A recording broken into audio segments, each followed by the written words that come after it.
1757 সাল পলাশির যুদ্ধ শেষ হলো। কোম্পানি অর্থাৎ ইস্ট ইন্ডিয়া কোম্পানির নিশান উড়ল তামাম বাংলা জুড়ে। ইংরেজ নায়ক ক্লাইভের আনন্দ আর ধরে না। এবার তিনি নজর দিলেন দখল করা দেশের উন্নতির দিকে। যোগাযোগ ব্যবস্থা ভালো করবার জন্য নির্দেশ দেওয়া হলো।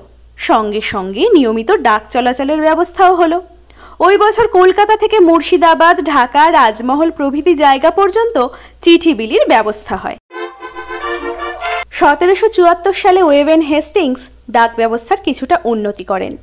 1795 সালের 3রা মার্চ ডাক বিভাগের এক বিজ্ঞপ্তিতে কলকাতা থেকে বিভিন্ন জায়গায় 2.5 তোলা ওজনের জিনিসপত্র পাঠাবার মাসুল ছিল এই রকম: কলকাতা থেকে মুর্শিদাবাদ শান্তিপুর 6 আনা, ব্যারাকপুর চন্দননগর 1 আনা, রাজমহল কটক 3 আনা, মুঙ্গের 4 আনা, চট্টগ্রাম 6 আনা, পাটনা 5 আনা, কাশী 7 আনা, হায়দ্রাবাদ 12 আনা, মাদ্রাজ 1 টাকা 10 পয়সা, পুনা 1 টাকা 4 আনা।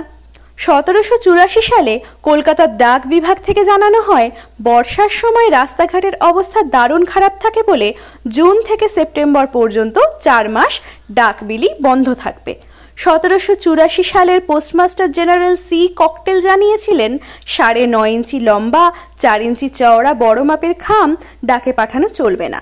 প্রত্যেক সোমবার আর বৃহস্পতিবার বড় ডাকঘরে ওই সব খামের চিঠিপত্র নেওয়া।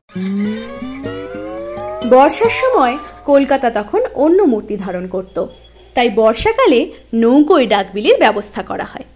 পোস্টমাস্টার জেনারেল একটা নোটিশ দিয়ে জানান ডাকপালকিতে যাত্রীও নেওয়া হবে। 1784 সালের 2রা ডিসেম্বর পোস্টমাস্টার জেনারেল কলকাতা থেকে বিভিন্ন অঞ্চলে চিঠিপত্র পাঠানোর ডাক মাশুলের হার ঘোষণা করেন। তখনও ডাক টিকিটের প্রচলন হয়নি। যিনি চিঠি পাঠাতেন তার চিঠি ডাকঘরে ওজন করার পর ডাক মাশুল ধার্য করা হতো। ডাকবাহক চিঠির প্রাপকের কাছ থেকে মাশুল নিয়ে চিঠি বিলি করত। 1789 সালে কলকাতা থেকে বোম্বাই পর্যন্ত ডাকে চিঠি বিলির ব্যবস্থা হয়। 1795 সালে কলকাতা থেকে কোম্পানির কারেন্সি নোট ডাকে পাঠাবার ব্যবস্থা চালু করা হয়। ব্যবস্থাটা ছিল এই রকম: কেউ টাকা পাঠালে খোলা খামে সেই টাকা ভরে ডাকঘরের কর্মচারীকে জমা দিতে হতো। তিনি টাকা জমা করে নিয়ে প্রেরককে রসিদ লিখে দিতেন। ডাক মাশুল ধার্য করতেন ডাক বিভাগের কর্মী রিচার্ড অ্যামুটি।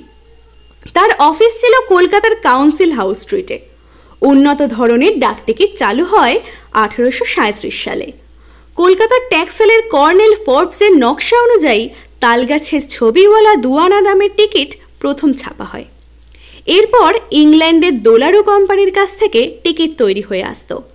1854 সালের মে মাস থেকে 1855 সালের আগস্ট মাস পর্যন্ত কলকাতায় ডাক টিকিট ছাপা হয়েছিল 4,77,32,496 খানা।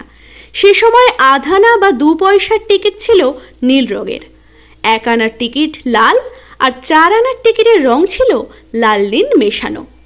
এই সময় থেকেই সব জায়গায় একই দামের টিকিট চালু হয়।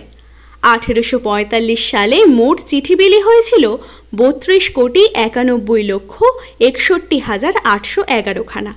সুকান্তের কবিতা আর হেমন্তের গানে এখনো অমর হয়ে থাকা বাংলার রানার। কলকাতা তথা ভারতে প্রথম টেলিগ্রাফ লাইন খোলা হয় 1849 সালের 5ই নভেম্বর। প্রথম লাইন খোলা হয় কলকাতা থেকে ডায়মন্ড হারবার পর্যন্ত। সেই লাইন তখন সরকারি কাজেই ব্যবহার করা হতো। যার চেষ্টায় প্রথম টেলিগ্রাফ লাইন খোলা হয় তার নাম স্যার উইলিয়াম ব্রুক ওয়াসাগনেসি। তিনি ছিলেন বেঙ্গল আর্মির ডাক্তার। তিনিই প্রথম কলকাতা থেকে বেদগিরিতে টেলিগ্রাম লাইন বসানোর কাজে সফল হয়েছিলেন। এই লাইন বসার দরুন বার্মার সঙ্গে যুদ্ধের সময় খুব সুবিধা হয়েছিল। সর্বসাধারণের জন্য টেলিগ্রাফ চালু হয় 1851 সালের 1 ডিসেম্বর। 1854 সালের 24শে মার্চ কলকাতা থেকে আগ্রা পর্যন্ত টেলিগ্রাফ লাইন, যা হয়তো ভবিষ্যতের প্রজন্মের কাছে শোনাবে রূপকথার গল্পের মতো।